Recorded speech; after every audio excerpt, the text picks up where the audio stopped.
자, 우리 옆에 분과 다시 한번 인사하겠습니다. 오늘 정말 잘 오셨습니다. 자, 은혜 받기 원합니다. 예, 감사합니다. 여러분, 오늘 이 수요일인데도 불구하고 우리 성도님들이 굉장히 많이 오셔서 감개무량합니다. 이 일상을 살아간다라는 거, 우리 인생을 하루하루 버티며 이긴다라는 것이 생각보다 만만하지 않은데요. 이렇게 하루하루 예배드리는 가운데 주께서 주시는 평안과 기쁨으로 이기시고 생명을 누리시는 저와 여러분 되기를 주님의 이름으로 축복합니다.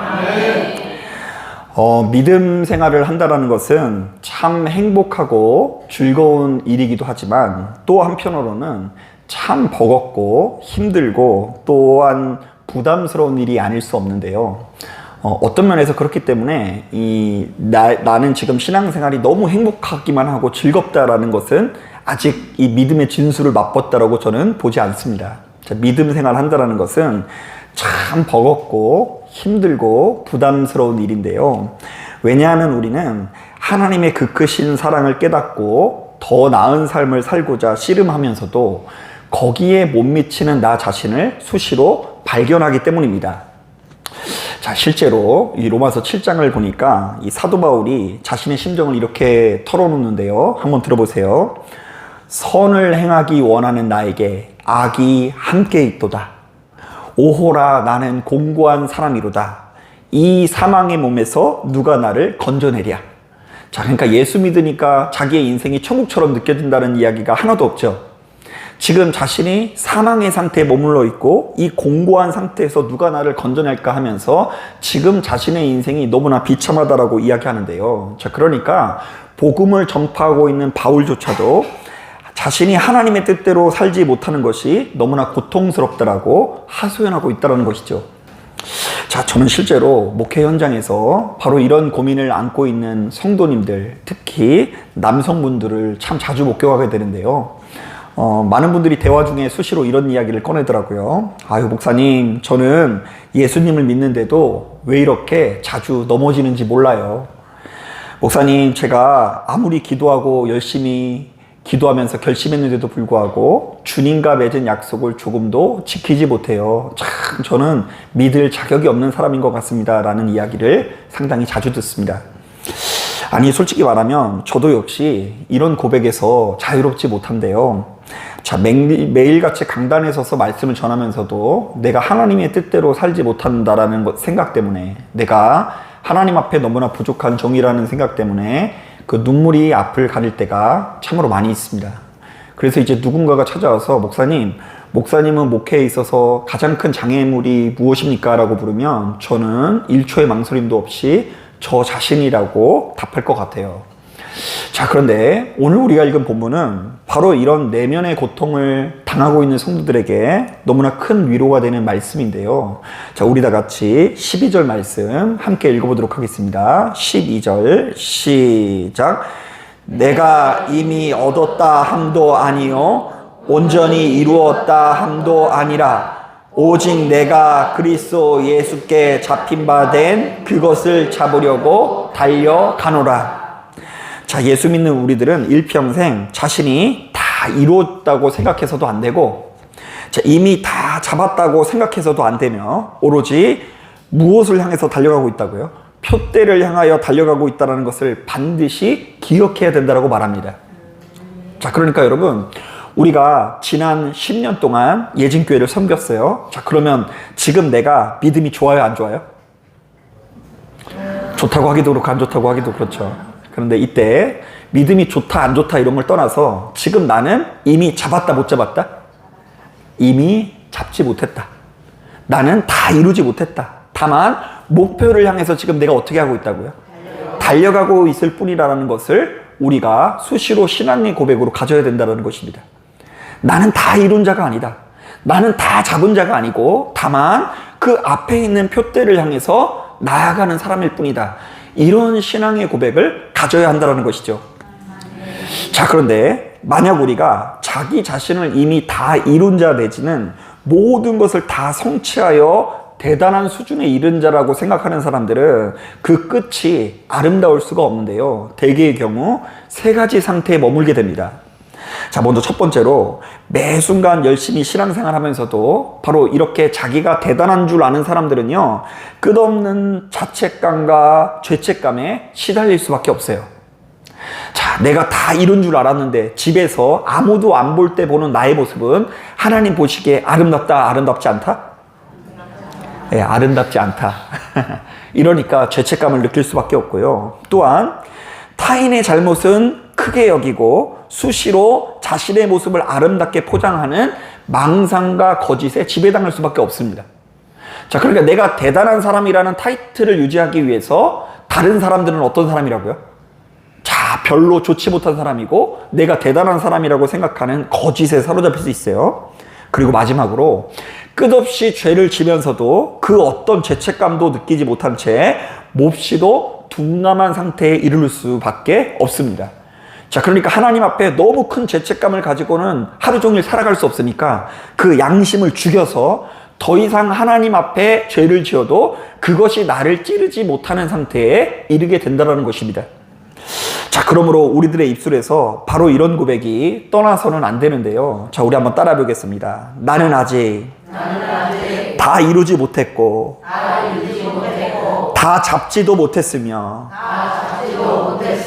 다만 표대를 향하여 달려가고 있을 뿐이다. 예, 그러니까 우리가 스스로를 대단한 사람, 다 이룬 사람으로 여기는 것이 아니라 나 스스로가 하나님 앞에 표대를 향하여서 나아가는 자라고 인정할 때 우리는 생명을 누릴 수 있다는 것입니다. 자, 그런데 오늘 본문을 꼼꼼히 묵상해 보니까 사도 바울은 이것을 설명하는 과정에서 너무나 중요한 겉면을 연거푸 우리들에게 선언하는데요. 자, 먼저 12절을 보니까 우리는 아직 다 이루지 못했고 잡지도 못했지만 예수께서 우리를 잡아주셨다라는 것이 강조되고 있어요.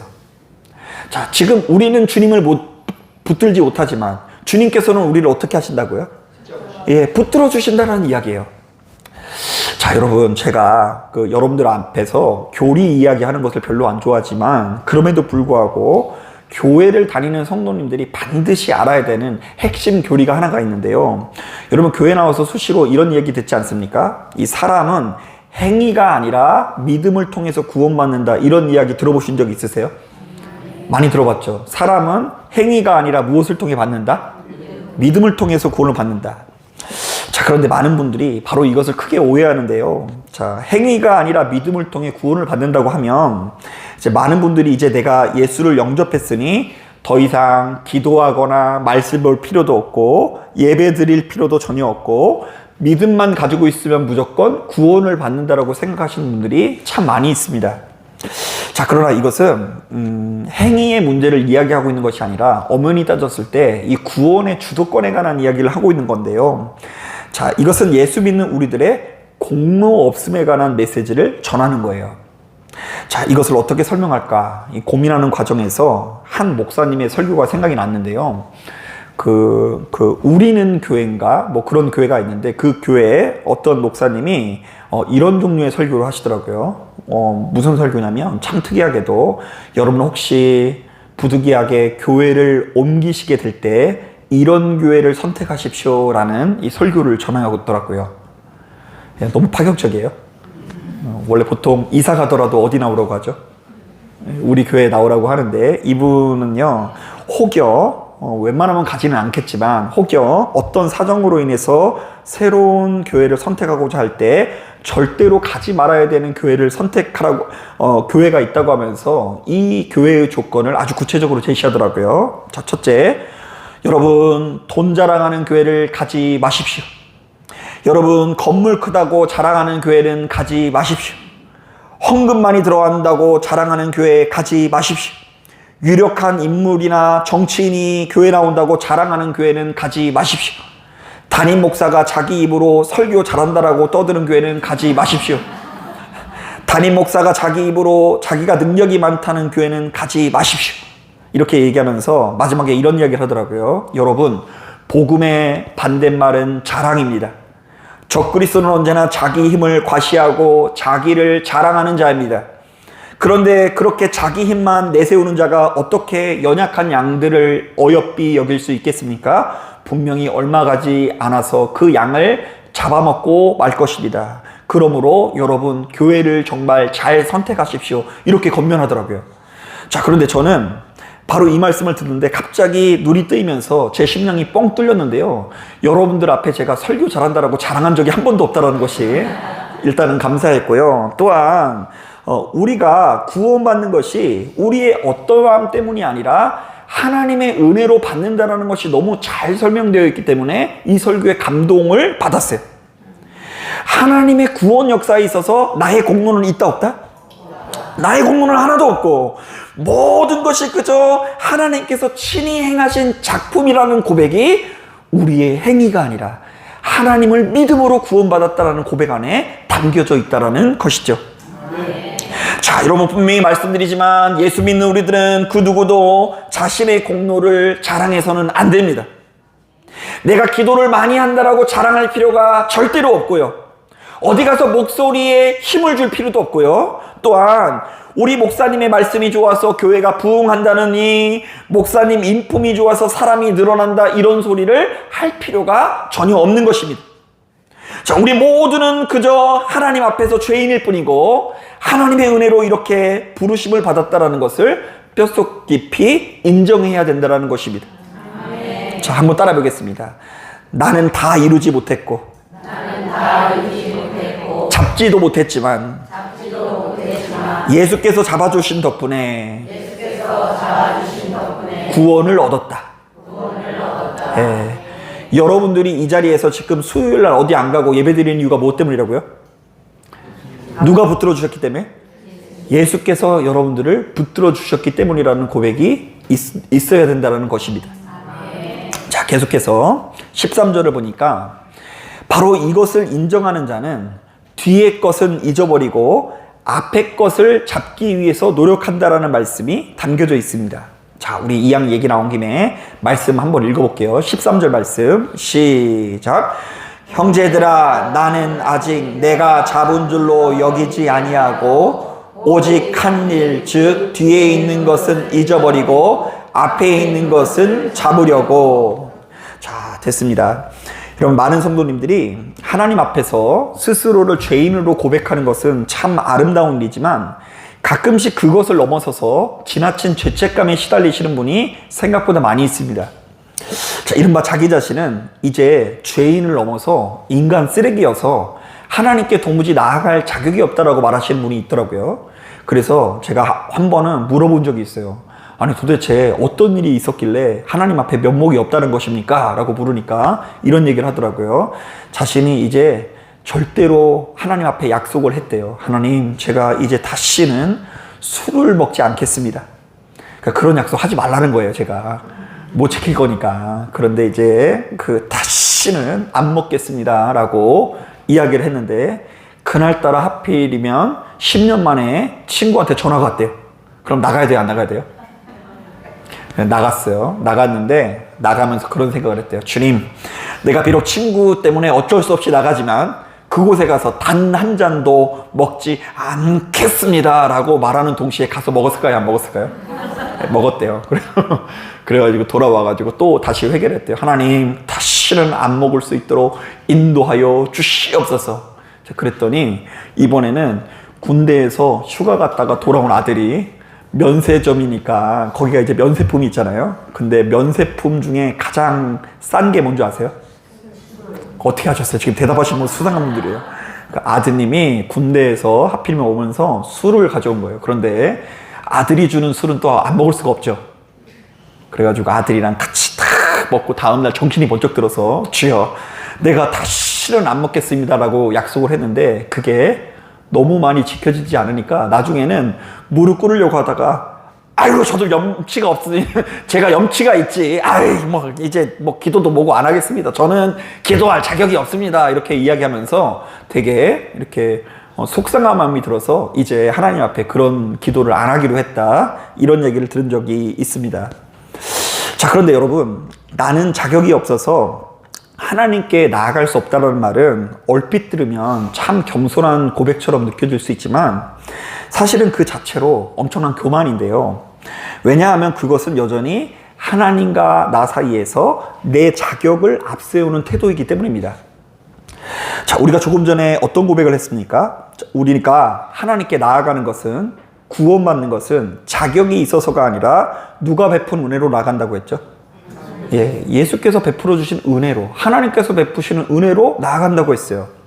자, 그러니까 우리 인간은 처음부터 자격이 있어서 하나님 앞에 서는 것이 아니기 때문에 내가 자격이 없다라는 것이 주님 앞에 나가지 못할 이유가 될 수는 없는 것입니다.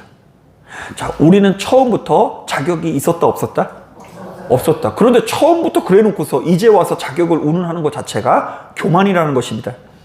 자, 그래서 13절을 보니까 사도 바울이 이렇게 말하는 거예요. 뒤에 있는 것은 잊어버리고 앞에 있는 것을 잡으려고 나아간다. 자, 여기서 뒤에 있는 것은 어제의 실패를 말하는 거예요. 즉 성도는 매일같이 넘어지는 나의 못난 모습을 붙들고 밤새 자책하기보다 그것을 속히 잊고 주님께 나아가야 한다는 것이죠. 자, 이것이 하나님께서 우리에게 요구하시는 사랑의 메시지인데요.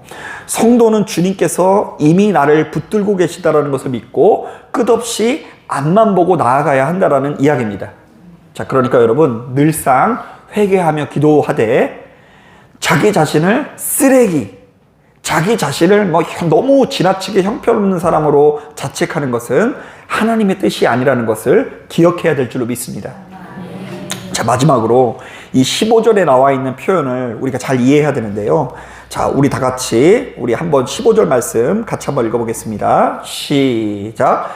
그러므로 누구든지 우리 온전히 이룬 자들은 이렇게 생각할지니 만일 어떤 일에 너희가 달리 생각하면 하나님이 이것도 너희에게 나타내시리라. 자, 우리는 여기서 온전히 이룬 자라는 부분에 동그라미를 쳐야 되는데요. 자, 이 사람은 어떤 사람을 말하냐면 전후 문맥을 고려할 때 자신이 다 이루었다라고 생각하지 않고 매일같이 표대를 향해서 달려가는 이 성숙한 신앙인을 말합니다. 자, 온전히 이루었다라는 것은 그러니까 성숙하다라는 표현을 지금 이렇게 번역을 해놓은 거예요. 자, 그런데 이들이 달리 생각한다라는 것은 무엇을 말할까요? 자, 아주 간단합니다. 이것도 역시 바울이 방금 말했던 바른 생각, 즉 나는 아직 다 이루지 못했으니 표대를 향해 달려간다라는 자세와 완전히 어긋난 생각을 말하는데요. 즉 나는 다 이루었다, 나는 다 잡았다, 나는 수준 높은 사람이라고 착각하는 것을 말합니다. 자, 그런데 놀라운 것은요, 바울은 지금 이렇게 생각하는 자들을 향해서 너희는 틀렸으니 이제 버림을 당할 것이다 라고 말하지 않는다는 것입니다.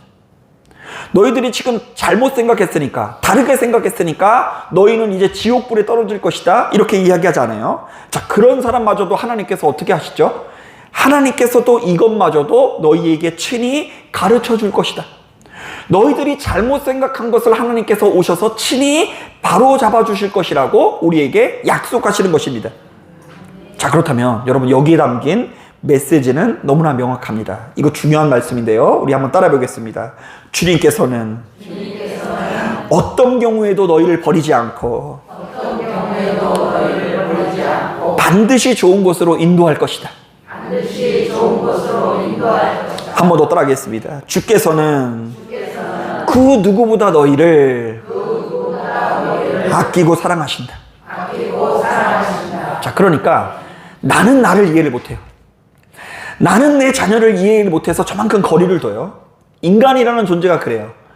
완전한 사랑을 온전히 할 수 없고 내 자녀만져도 때로는 서운해서 저만큼 거리를 두고 때로는 나도 내가 이해를 할 수가 있어요, 없어요? 할 수가 없어요. 내 지난 날을 돌이켜볼 때 내가 왜 도대체 그렇게 살아왔는지 나는 납득이 안 돼요. 그러나 내가 아무리 잘못된 길을 갈지라도, 내가 아무리 다른 삶을 살지라도 이런 나를 포기하지 않고 하나님께서 끝까지 책임져 주신다라는 말씀이 오늘 본문 가운데 담겨져 있는 것입니다. 자, 그러니까 오늘 본문에 사랑이라는 말은 한 글자로 나오지 않지만 저에게는 결국 이것마저도 하나님께서 우리를 너무나 사랑하셔서 포기하실 수 없다라는 메시지로 읽히더라고요. 여러분, 오늘 말씀이랑 좀 잘 어울리는 심리학적인 단어가 있는데요. 자, 여러분 혹시 회복 탄력성이라는 단어를 들어보신 적이 있습니까? 자, 이것은 이 사람이 밑바닥까지 떨어져도 다시 튀어오르는 비결, 즉 시련과 고난을 이겨내는 마음의 근력을 말합니다. 자, 그러니까 어떤 사람은요, 한번 그 실망하고 실족하면요, 이 바닥에 떨어져 가지고 좀처럼 일어나지 못하는 사람이 있고요, 어떤 사람들은 똑같은 시련이 있더라도 다음날 잘 자고 일어나면은 아무렇지도 않은 사람이 있죠. 저희 사모님. 저희 사모님은 한 번은 푹 자고 일어나면 그 전날 무슨 일이 있었는지 잘 기억을 못해요. 그러니까 여러분, 사모님을 얘기할 때는 적어놔야 돼요. 증거를 반드시 남겨야 됩니다. 다음날 기억 못하는 수가 있어요. 그런데 이 심리학자들이 이 사람마다 이 차이가 나는 이 현상을 발견한 거예요. 저 사람은 왜 저렇게 무너질까? 다른 사람이 자기를 인정하지 않는 것 같고 사랑하지 않는 것 같으면 공격적인 반응을 가지고 날이 서가지고 막 되받아치고, 그리고 어떤 사람은 누군가 날 사랑하지 않더라도 그래? 그럼 난 다른 사람이랑 놀지 하면서 차분하게 잘 대응하는 거예요. 그래서 도대체 무엇이 사람을 그토록 단단하게 만드는지를 이 심리학자들이 연구를 하게 됩니다. 자, 가장 유명한 연구 중 하나가 그 하와이 카우아이 섬에서 40년 동안 진행된 조사인데요. 이 조사는 이 대단한 조사가 아닐 수 없어요. 원래 돈을 조금 지급해 주다가 끊어지면 그 조사가 끊기는데 40년 동안 이 단일 연구가 이어진 것이 아주 대단히 이례적인 기록이에요. 그러니까 정확성이 높겠죠. 그래서 이 학자들이 열악하고 불우한 환경에서 자란 아이들이 과연 나중에 어떻게 되었는지를 추적했는데요. 자, 놀랍게도 그중 상당수의 아이들이 그 불우한 환경을 이기지 못하고 상당수가 아주 안 좋은 방향으로 자라났대요. 범죄에 연루되고 조직폭력배가 되고. 자, 그런데 그 지옥 같은 환경 속에서도 놀랍게도 그럼에도 불구하고 훌륭하고 건강하게 자란 애들이 있을까요, 없을까요? 있었어요. 소수이긴 하지만 있었어요. 그래서 이 아이에게 어떤 특징이 있었길래 자신에게 주어진 환경을 정복하고 이길 수 있는가, 이 연구를 해봤더니 공통점이 하나 있었는데요. 이들에게는 어떤 상황 속에서도 무조건 나를 믿고 지지해주는 단 한 사람이 곁에 있었다는 것입니다. 자, 그러니까 뭐 예를 들면 이런 식이에요. 집에 가면 먹을 것이 하나도 없어요. 그런데 거동을 못하는 이 할머니가 끊임없이 사랑의 언어를 해주는 거예요. 오늘 학교는 잘 갔다 왔니? 아픈 데는 없었니? 나는 네가 그냥 건강하기만을 바란다. 손자야 사랑한다. 손녀야 사랑한다. 먹을 것이 지금 있어요, 없어요? 없는데도 불구하고 한 사람이 아무런 조건 없이 대가 없이 꾸준히 사랑했더니 이 사람이 그 사랑에 힘입어서 불우한 환경을 극복하고 나를 적대하는 사람들에 맞서서 나를 안 사랑한다고? 그러면 굳이 사랑받으려고 노력하지 않고 그럼 다른 사람이랑 어울리지 뭐 하면서 삶을 굉장히 건강하게 설계해더라는 것입니다. 자, 저는 오늘 본문이 제시하는 포인트가 이것이라고 보는데요. 바울은 수많은 사람들이 율법에 매여 죄책감에 매여 하루하루 신음하는 것을 보고 이렇게 외칩니다. 우리에겐 우리를 위해서 자기 몸을 찢으신 예수 그리스도가 계신다. 그분이 우리를 얼마나 아끼고 사랑하시는지를 너희들이 제대로 깨달아야 된다.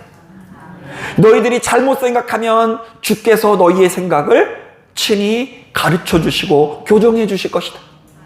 너희가 잘못된 길을 갈지라도 하나님께서 끝까지 너희에게 은혜 베푸사 반드시 구원의 길을 열어 주실 것이다. 그러므로 너희는 더 이상 소망 없는 너희 자신을 바라보지 말고 너희들의 소망 없음에도 불구하고 너희를 끝까지 좋은 곳으로 인도하는 하나님의 사랑을 신뢰하라. 자, 그러니까 여러분 지금 이 자리에서 여러분 무엇을 배우러 나왔냐면 하나님께서 여러분들을 사랑하신다라는 것을 배우기 위해서 나온 거예요. 자, 사람이 신앙생활을 잘못 배우면 자꾸 사랑의 증거를 스스로에게 내세우려고 노력합니다. 여러분 오늘 예배 드릴 때 눈물 났어요, 안 났어요? 그럼 하나님이 사랑 안 하는 거 아니에요? 큰일 났어요 지금. 이제 그러면 눈물 안 흘리는 사람은 지금 사랑 안 하는 거예요. 아까 우리 태성이 반주할 때 박수 치셨어요, 안 치셨어요? 치셨어요? 치신 분은 사랑하시는 거예요. 그런데 안 친 분은 사랑 안 하는 거예요. 그리고 여러분 하나님 앞에서 오늘 하루 종일 거짓말 하셨어요, 안 하셨어요? 기억 안 나면 안 돼요. 기억하셔야 돼요. 다 기억하셔가지고 잘못한 거 다 회개한 사람은 사랑하시고 그렇지 않으면 사랑하지 않는다고 생각하고요. 또 어떤 분들은 자기가 성공하고 출세하면 다 하나님께서 사랑한다 그러고 자기가 뭔가 희쭈구리하고 보잘것없으면 하나님께서 사랑하지 않는다고 생각해요.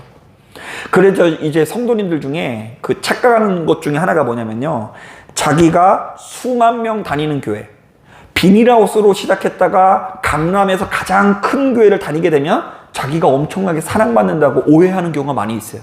눈에 보여지는 조건을 가지고. 자, 그런데 여러분, 물론 그런 것들도 사랑의 증거일 수 있지만 하나님께서 우리를 사랑하신다라는 사실은 그냥 믿어야 되는 것입니다. 증거가 필요 없어요. 이미 증명되고 확증된 사실입니다. 교회는 이것을 확증한다는 차원에서 다른 성상 같은 거 하나도 인정하지 않지만 맨 앞에 뭐 걸어놨어요? 이게 여러분 뭐라고 익혀야 돼요? 하나님의 사랑으로 익혀야 되는 거예요. 자, 세상이 너무나 불우하고 예수 믿는 우리들도 사업을 하는데 그 사업이 안 풀릴 수 있습니다. 때로는 예수 믿는 우리들도 열심히 기도하는데도 불구하고 관절이 아프고 우리들의 자녀가 정말로 세상에 있는 누구보다 더 못 나가는 것처럼 느껴지는 순간을 맞이할 수 있어요. 자, 그런데도 불구하고 우리는 무엇을 확증한다고요? 어떤 경우에도 변함없는 하나님 아버지의 사랑을 확증하며 나가는 거예요. 그렇다 보니까 영원히 가출이란 우리는 있을 수 없어요. 잠깐 아버지의 뜻을 이해 못해서 잠깐 나가는 한이 있더라도, 그래서 나가서 설령 쫄딱 망해가지고 돼지 쥐염 열매나 먹는 한이 있더라도 그럼에도 불구하고 우리는 아버지 하나님께 나아갈 수밖에 없는데요. 왜냐하면 우리에게는 그럼에도 불구하고 아버지께서 나를 내치지 않고 나를 끝까지 사랑하실 것에 대한 믿음이 있기 때문입니다. 그래서 여러분, 오늘도 바로 하나님께서 나를 사랑하신다라는 믿음을 충전하고 가시고요. 이게 부족하신 분들은 내일 새벽에 또 나오세요. 새벽에 나와서 기도를 하면서 주님, 나를 사랑하시는 줄로 믿습니다. 오늘 하나님 수요 예배 드렸는데 또 한 잔 땡겨가지고 한 잔 먹었습니다. 아이고 하나님 죄송합니다. 그러면 또 목요일날 가가지고 하나님, 내가 또 하나님의 사랑을 믿고 다시는 안 하려고 노력하겠습니다. 여러분, 이 작심삼일도요 100번 반복하면 며칠 되는 줄 아세요? 300일입니다. 별로 결심을 못 지키는 것 같아도 하나님의 사랑을 믿고 계속해서 100번, 1000번 돌아가다 보면 그러한 인생을 살아본 적 없는 세상 사람들과 너무 그 결이 다른 인생을 누릴 수밖에 없는 것입니다. 자, 사랑하는 여러분, 말씀을 정리합니다. 자, 지금 이 여러분들이 들고 있는 이 설교는 어떤 고백에서부터 시작됐냐면, 오호라 나는 공고한 사람이다 라는 이 사도 바울의 고백에서부터 시작되었습니다. 이 공고하다는 말이 사실은 맛을 참 못 살렸는데요. 이게 뭐냐면, 아이고 하나님, 내 인생이 참 비참합니다. 하나님, 나 지금 죽을 것 같습니다. 이런 의미가 있어요. 지금 이렇게 말하고 있는 바울은요, 복음을 위해서 누구보다 헌신했던 바울 아닙니까? 믿음이 부족해서가 아니라 그 누구보다 믿음이 좋은 이 바울이 좀처럼 하나님 뜻에 이르지 못하는 자신을 보며 크게 괴로워했다는 것이죠.